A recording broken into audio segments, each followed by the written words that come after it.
Welcome to Dark Celtic History.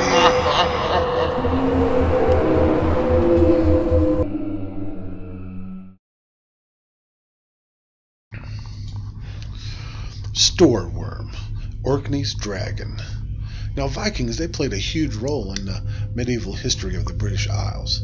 Most likely you know that they raided churches and settlements, but they also colonized parts of Scotland such as Shetland, Orkney, and parts of Caithness. The Norse brought with them skalds and bards who told heroic sagas and tales of dragons and of Stoor Worms.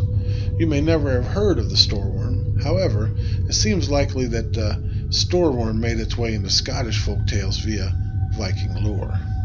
Now, Scotland is an island country, so Scottish dragons are often not winged beasts, but usually watery monsters. The most famous is the Loch Ness Monster, or Nessie as she is fondly called. In ancient times, people thought Scotland was located at the end of the world. It is any wonder that on old maps the unknown was filled with strange creatures and the words, "Here be dragons." Now in time, Orkney, the islands to the north of Scottish mainland, created their own dragon, the evil Mester Stoor Worm. And it seems the Orcadians got some help from their neighbor, the Vikings. Now Orkney did not always belong to Scotland. The early inhabitants of Orkney were Picts. At that time, the nation of Scotland did not exist. Then, with the rise of the Vikings in the 8th century, the Orkney Islands became an enclave of Norway. The Orkney Islands became an enclave of Norway. The Norsemen brought with them sea monsters carved into the prows of their ships, and their skulls told tales of dragons in their sagas. The origins of the name Stoor Worm would come from Old Norse word Storderglander. This is another name for Jormungandr, a serpent from Norse mythology, fathered by Loki. Now, yet Stoor is also a Scots word meaning dust, or to pour, or flood. The word worm comes from the Old English worm, with a Y, meaning dragon or serpent. However, the tale of Mester Stoor Worm reads like something straight out of a Viking saga. Now, the Mester Stoor Worm was the master of all Stoor Worms, so large it is said that it could wrap itself around the whole world. Nobody could say with any surety where the Stoor Worm came from, but if the rumors were true, this monstrous sea creature was the creation of a malevolent spirit. Soon he began a reign of terror. He began one of the 9 plagues to curse the world. The creature was so big it could crush castles with its long forked tongue and sweep entire cities into its maw.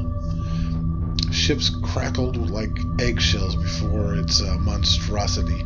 Its putrid breath was poison to every living thing, and its head was as large as a mountain, and its eyes were the size of dark locks. Wherever the Stoor Worm's head came to rest, it would demand that the neighboring people feed it. In time, the creature developed a taste for a rare delicacy. On the 7th day of the week at sunrise, the Stoor Worm would awaken and yawn 9 times. He would then demand a meal of 7 virgins. Soon the people became tired of losing their daughters to the giant dragon. In desperation, the people sought the advice of an old wizard. His solution was simple: feed the king's daughter to the Stoor Worm. The serpent would leave and trouble them no more. Alas, the poor king was so distraught when he heard this, for the princess was his only daughter, the apple of his eye. The grief-stricken king pleaded for another solution, but alas, there was none. In return, he received a 10-week reprieve. With a heavy heart, the king sent couriers across the land, seeking a hero capable of slaying the dragon. As an incentive, the king also was offering a great reward. The successful warrior would receive the kingdom. Also, he would win the mighty sword Snapper, inherited from Odin himself. Wow. The reward attracted many valiant warriors. Alas, though, most fled on encountering the beast. Only 12 had the courage to stay and face the monster. But things did not go favorably for the brave men, with the beast slaying them all. The last week arrived, and it seemed all was lost. But on the last day, an unlikely hero arrived. His name was Asapatl, which means the Cinder Lad. He was the seventh son of a seventh son and a bit of a dreamer. He lived with his family on a farm, but while his father and brothers worked hard, Asapatl was content to sit at the hearth, where he would make up poems and stories and get covered in thick peat ash because he was in La La Land, dreaming away of better life. Much to his brother's chagrin, he used to use his imagination, his vivid imagination, to make up tales where he was the hero. Now his siblings laughed at him, berated him for being lazy and useless. Upon hearing the knight's plight, Asapatl slipped away from the farm.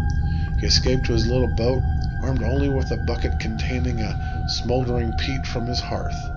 In the darkness he sneaked up on the sleeping beast, but this was the 7th day of the week, and with the sunrise the Stoor Worm began to yawn. Each yawn sucked a vast tide of water into the dragon's mouth. Once Asapatl was close enough, one of the mighty yawns drew the poor boy and his little vessel into the creature's cavernous mouth. Soon he was whirling down the beast's throat, carried by a torrent of seawater. Then the boat grounded abruptly. Picking up the bucket, Asapatl ran for his life. Asapatl turned a corner and found the dragon's liver. Pulling out a knife, Asapatl gouged a hole in it. Then he stuffed the smoldering peat into the wound. Soon the liver began to burn. Asapatl ran back to his boat. There was not a minute to lose, for the worm retched and spewed out the intrepid boy along with his boat, making it back to shore. The boy watched as the dragon began to burn. Black smoke billowed from the monster's nostrils. In agony, its forked tongue shot out and grabbed hold of one of the horns of the moon. In its weakened state, its tongue slipped and crashed, causing a deep rift in the earth. As the beast writhed in agony, teeth dropped from its vile, foaming mouth. The first lot of falling teeth formed the Orkney Islands. As the falling teeth rained down, the Shetland Isles and the Faroe Isles. Then, in its dying moments, the Stoor Worm curled up tightly and became the country we now know as Iceland. Asapatl was married to the princess, and the folk rejoiced, for the Stoor Worm was finally dead. Oh, wow. What an awesome story. I wonder if it has any base in truth. A lot of these myths do, you know.